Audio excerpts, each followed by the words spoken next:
പശ്ചിമേഷ്യയിൽ നിലനിൽക്കുന്ന യുദ്ധ സാഹചര്യങ്ങൾ കണക്കിലെടുത്ത് ട്രാൻസിറ്റ് നിയമങ്ങളിൽ ഇളവുമായി ഒമാൻ കസ്റ്റംസ്. ട്രാൻസിറ്റ് സംവിധാനത്തിൽ ചരക്കുകളുടെ പ്രവേശനവും ഗതാഗതവും സുഗമമാക്കാൻ പുതിയ ഇളവുകൾ പ്രഖ്യാപിച്ചു. വ്യാപാര സമൂഹത്തിന് നടപടിക്രമങ്ങൾ ലളിതമാക്കുകയാണ് ലക്ഷ്യം.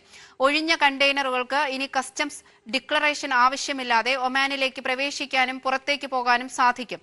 പരിശോധനയ്ക്കായി സ്ക്രീനിംഗ് ഉപകരണങ്ങൾ മാത്രം മതിയാകും. പ്രവേശന തുറമുഖത്തിൽ നിന്ന് ലക്ഷ്യ തുറമുഖം വരെ ബുക്കിംഗ് നമ്പർ ഉപയോഗിച്ച് ട്രാൻസിറ്റ് ഡിക്ലറേഷൻ പൂർത്തിയാക്കാനാകുമെന്ന് അധികൃതർ അറിയിച്ചു. നേരിട്ട് എത്തിച്ചേരുന്ന കണ്ടെയ്നറുകൾക്ക് മാത്രമേ റിലീസ് അനുവദിക്കൂ എന്നും കസ്റ്റംസ് വ്യക്തമാക്കി. ഇതിനു പുറമെ GCC രാജ്യങ്ങളിൽ നിന്നെത്തുന്ന വാഹനങ്ങൾക്കും കസ്റ്റംസ് കാർഡോ എക്സ്പോർട്ട് സർട്ടിഫിക്കറ്റോ ഇനി ആവശ്യമില്ല. ഉപകരണങ്ങൾക്കും ട്രാൻസിറ്റ് ഡിക്ലറേഷൻ മാത്രം മതിയാകുമെന്ന് കസ്റ്റംസ് അറിയിച്ചു.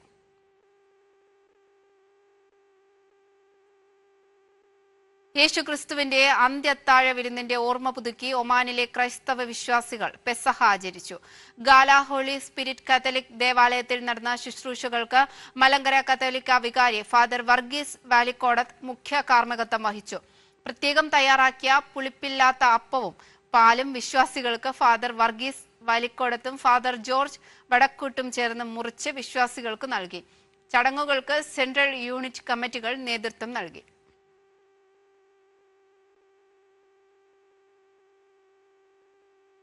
ദീർഘകാലം സലാലയിൽ പ്രവാസിയായിരുന്ന കോഴിക്കോട് ജില്ലയിലെ വടകര വളയം ചുഴലി സ്വദേശി പെരിങ്ങോട്ടുമ്മൽ രൂപേഷ് നാട്ടിൽ വെച്ച് മരിച്ചു. ശാരീരിക അസ്വസ്ഥത്തെ തുടർന്ന് സലാല സുൽത്താൻ ഖാബൂസ് ഹോസ്പിറ്റലിൽ ചികിത്സയിലായിരുന്ന രൂപേഷിനെ വിദഗ്ധ ചികിത്സകൾക്കായി കഴിഞ്ഞ ദിവസമാണ് സലാലയിലെ സാമൂഹിക സാംസ്കാരിക പ്രവർത്തകർ നാട്ടിലെത്തിച്ചത്. നിഷയാണ് ഭാര്യ. നിഹാര, നിഹിത് എന്നിവർ മക്കൾ.